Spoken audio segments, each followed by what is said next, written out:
चलिए, हम लोग जो कल पढ़े थे, क्या क्या पढ़े थे? FCC, BCC, SCC. आज हम लोग को उसका चौथा पढ़ना है। कौन? ईसीसी। ईसीसी को बोलते हैं अंत केंद्रित घनीय इकाई cell, end centred cubic unit cell, end centred cubic unit cell. अब देखते हैं इसमें परमाणु कहाँ कहाँ होता है। इसमें परमाणु होता है, ईसीसी में परमाणु होता है कोना पर, कोना और दो विपरीत फलक के केंद्र पर, दो विपरीत फलक के केंद्र पर, दो विपरीत फलक के केंद्र पर। बोलिए, ईसीसी में परमाणु कहाँ कहाँ होता है? कोना पर और दो विपरीत फलक के केंद्र पर, दो विपरीत फलक के केंद्र पर। तो कोना तो हम लोग जानते हैं कि 8 गो होता है, 4 गो ऊपर 4 गो नीचे। लेकिन फलक क गो होता है? 6 गो। लेकिन अब 6 गो फलक नहीं रखना है, क गो फलक रखना है, लेकिन दोनों एक दूसरे के विपरीत होना चाहिए। मतलब आगे वाला अगर फलक रखे तो एगो कहाँ रखेंगे? पीछे वाला। अगर दाएं वाला एगो फलक रखे तो एगो कहाँ रखेंगे? बाएं वाला। अगर एगो ऊपर वाला रखे तो एगो नीचे वाला। ठीक है, तो इसका हम लोग फिगर बनाते हैं। देखिए, ये घन बना रहे हैं हम लोग। क्या बना रहे हैं? घन बना रहे हैं। क्या बना रहे हैं? घन बना रहे हैं। क्या बना रहे हैं? घन बना रहे हैं।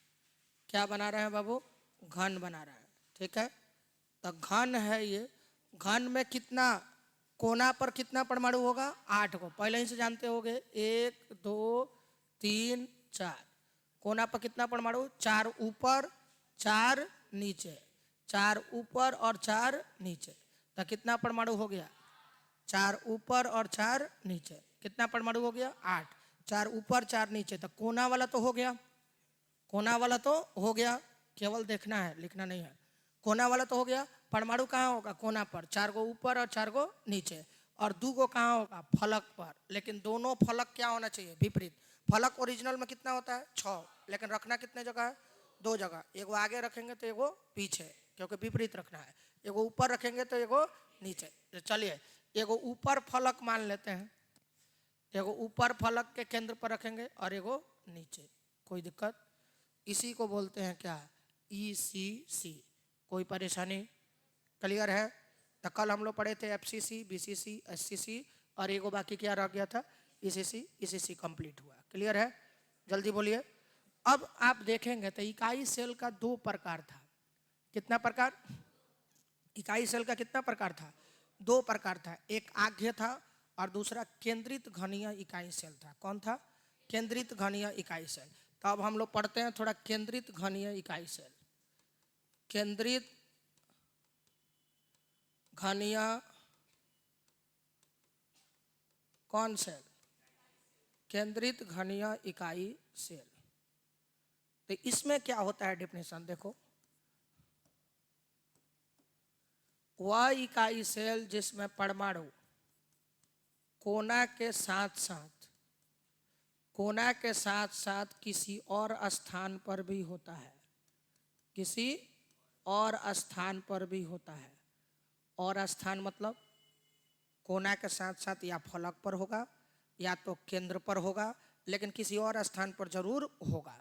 तो वह इकाई सेल जिसमें परमाणु कोना के साथ साथ किसी और स्थान पर भी होता है, उसे क्या बोलते हैं? केंद्रित घनीय इकाई सेल।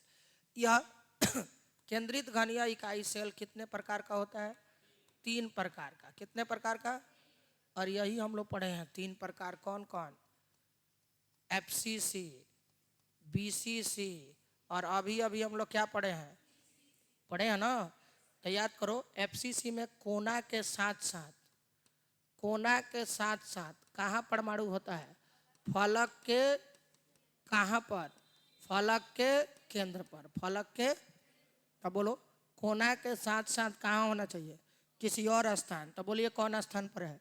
फलक के केंद्र पर। बीसीसी में याद होगा, पढ़ाए थे कल के क्लास में, कोना के साथ साथ पिंड के क्या? केंद्र पर। पिंड के कहाँ? केंद्र पर। पिंड के कहाँ? केंद्र पर। तो बोलिए कोना पर परमाणु होगा और पिंड के केंद्र पर। पिंड मतलब बॉडी के केंद्र पर। और ईसीसी में अभी पढ़े हैं, कोना पर परमाणु होगा और 2 विपरीत, अभी अभी पढ़े हैं, 2 विपरीत फलक के केंद्र पर। 2 विपरीत फलक के केंद्र पर। किसी को कोई दिक्कत? एक बार और देख लीजिए फिर से। ये पढ़ना था हम लोग का आज का टॉपिक। ईसीसी वह इकाई सेल जिसमें परमाणु कोना के साथ साथ दो विपरीत फलक पर होता है उसे क्या बोलते हैं? ईसीसी। तो कोना 8 गो और 2 गो फलक लेना है, एगो ऊपर और एगो नीचे।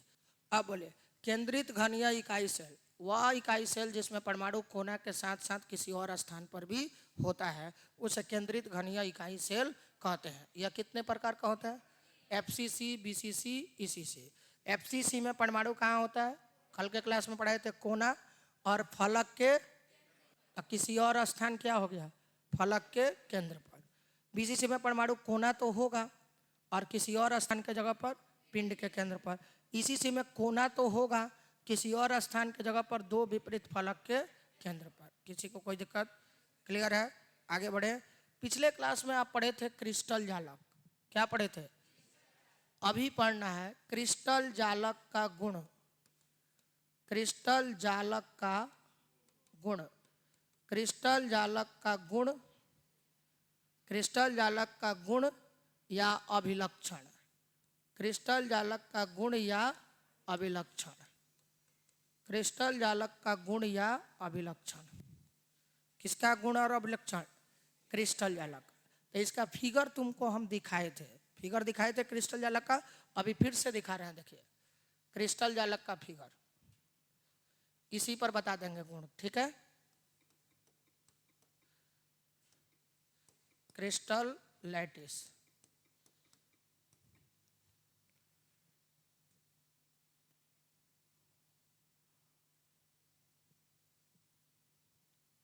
ऐसा ही कुछ फिगर दिखाए थे, बोलो। ऐसा ही कुछ फिगर दिखाए थे। इसका गुण बताना है ना, इसी पर बता दे रहे हैं। देखिए गुण।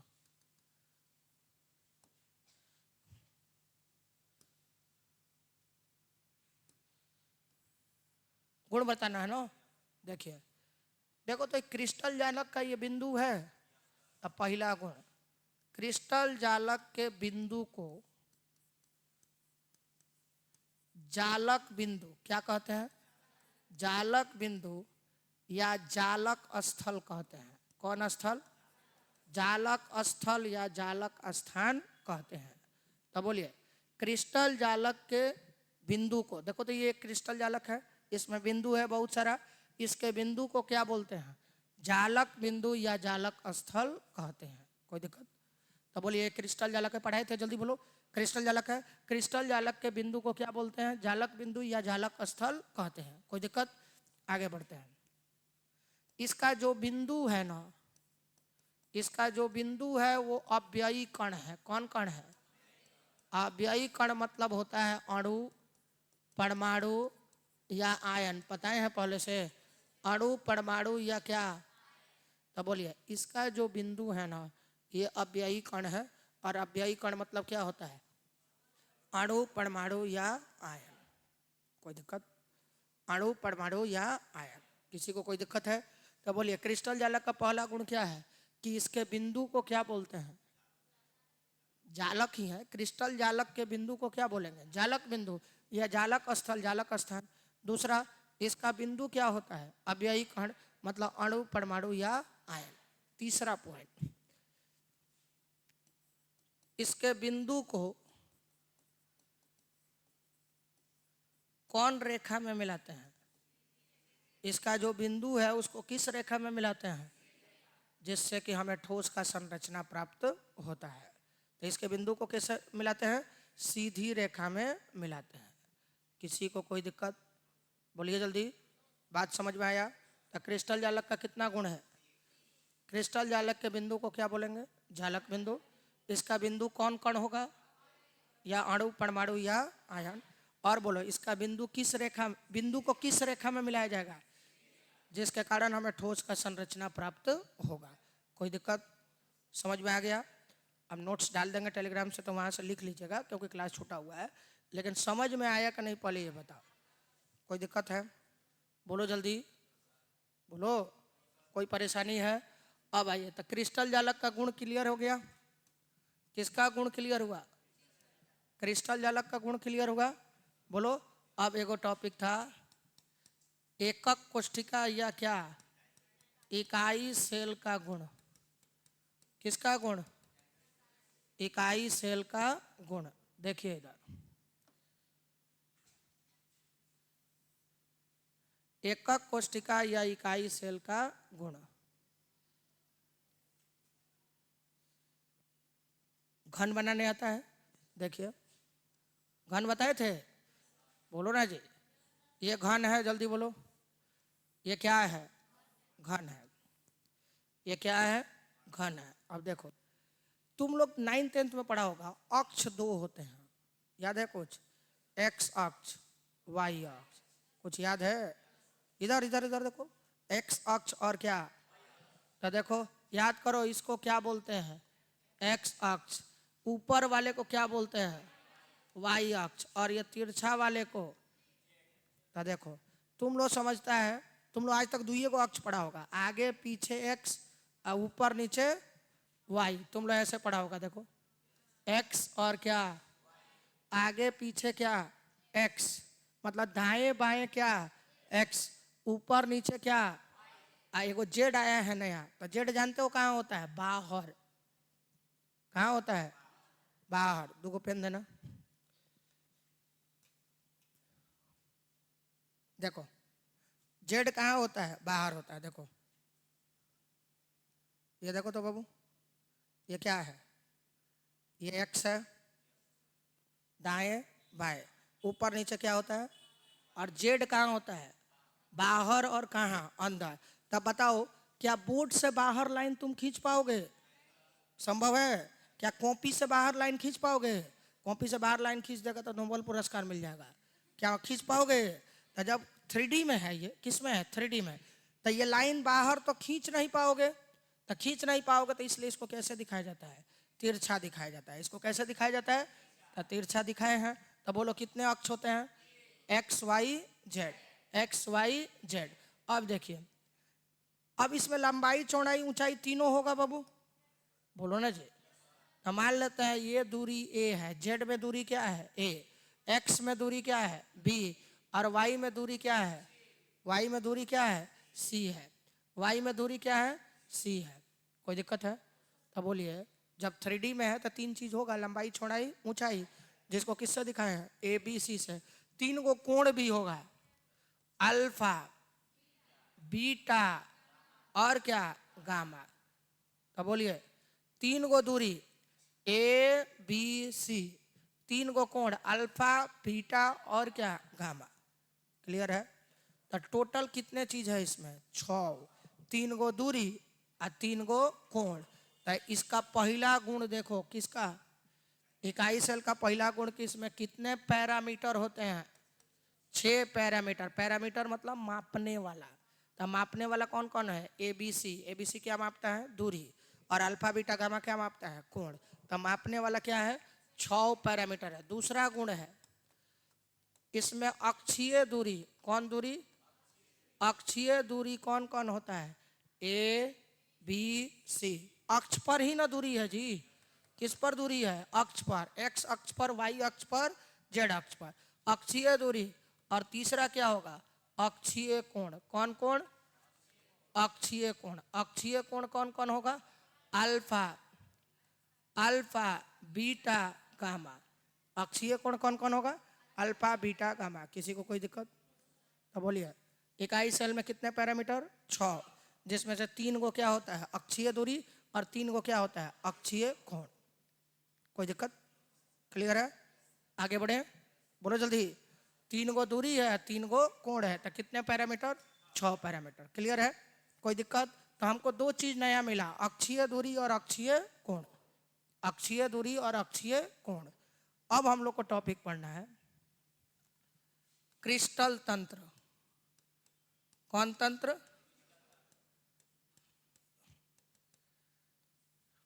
कौन तंत्र? क्रिस्टल तंत्र। तो देखो,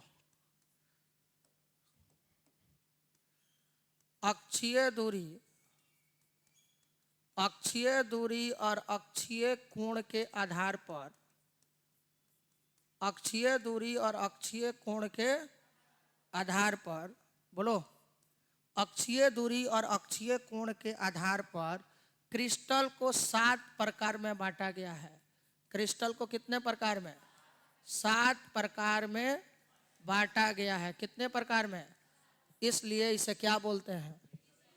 तो बोलिए किसके आधार पर? अक्षीय दूरी एबीसी, अक्षीय कोण अल्फा बीटा गामा। तो एबीसी और अल्फा बीटा गामा के आधार पर क्रिस्टल को कितने प्रकार में बांटा गया है? तो एग्जाम में पूछता है क्रिस्टल तंत्र की संख्या कितनी होती है? 7। और यहीं पर एक पॉइंट और भी पूछता है, मूल क्रिस्टल तंत्र की संख्या। मूल क्रिस्टल तंत्र की संख्या कितनी होती है? 7। मूल क्रिस्टल तंत्र की संख्या कितनी होती है? बोलिए कोई दिक्कत? तो बोलिए अक्षीय दूरी और अक्षीय कोण के आधार पर क्रिस्टल को 7 प्रकार में बांटा गया है। तो मूल क्रिस्टल तंत्र की संख्या कितनी होती है? अगर पूछे क्रिस्टल तंत्र की संख्या भी कितनी होती है? 7। ठीक है, आज के क्लास में तुम लोग क्या पढ़े हो? 7 क्रिस्टल तंत्र को कितने प्रकार में बांटा गया है? 14। तो इसलिए ब्रेबे जालकों की संख्या कितनी होती है? 14। इसके आगे पढ़े थे ना। इस 7 क्रिस्टल तंत्र किस पर निर्भर करता है? अक्षीय दूरी और अक्षीय कोण एबीसी और अल्फा बीटा गामा। देख लीजिए अब, एबीसी और अल्फा बीटा गामा पर निर्भर करता है। एबीसी और किस पर निर्भर करता है? अल्फा बीटा गामा पर निर्भर करता है। एबीसी और अल्फा बीटा गामा पर निर्भर करता है। तो देखो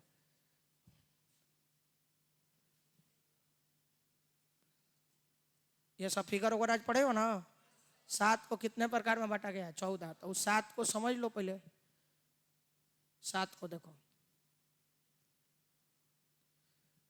7 को समझ लो। देखो तो 7 क्रिस्टल तंत्र में बांटा गया है। पहला का नाम क्या है? घनीय। दूसरा का द्विसमलंबाक्ष। तीसरा का विषमलंबाक्ष। चौथा का एक नताक्ष। पांचवा का षटकोणीय त्रिसमनताक्ष। और 7वां का त्रिनताक्ष। तो अब देखिए, जिसका लंबाई चौड़ाई ऊंचाई तीनों बराबर हो और अल्फा बीटा गामा की तीनों कितने डिग्री पर हो, उसे क्या बोलते हैं? घन। ऐसे भी पढ़े हो, घन का लंबाई चौड़ाई ऊंचाई क्या होता है? बराबर। और घन हमेशा 90 डिग्री का कोण बनाता है। तो ये दिख गया घन। अब द्विसमलंबाक्ष क्या है? कंफ्यूजन है। तो देखो इसमें अल्फा ए और बी क्या होगा? बराबर। लेकिन सी बराबर, दो दूरी बराबर होगा, तीसरा बराबर, लेकिन तीनों कोण कितना डिग्री का होगा?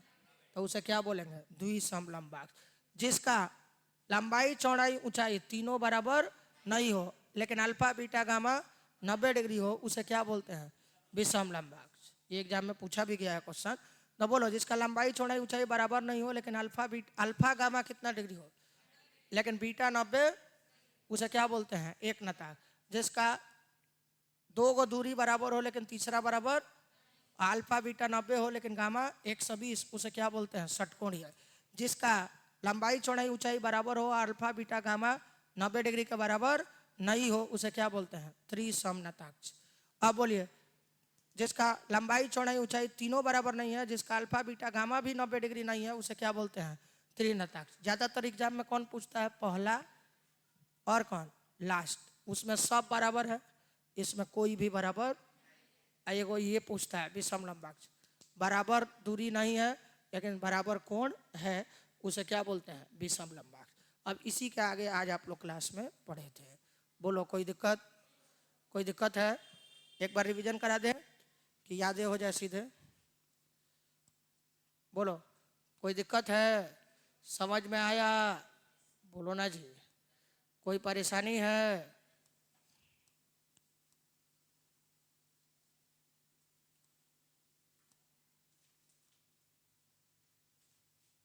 कहाँ पढ़ाए थे?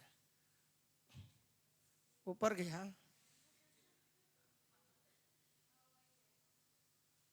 देखिए यही पढ़ाए थे। चलो 1 मिनट में पूरा रिवीजन कर लो। वह इकाई सेल जिसमें परमाणु कोना के साथ साथ 2 विपरीत फलक के केंद्र पर होता है, उसे क्या बोलते हैं? ईसीसी। तो कोना पर 8 गो और 2 गो विपरीत फलक, एगो ऊपर और एगो। कोई दिक्कत?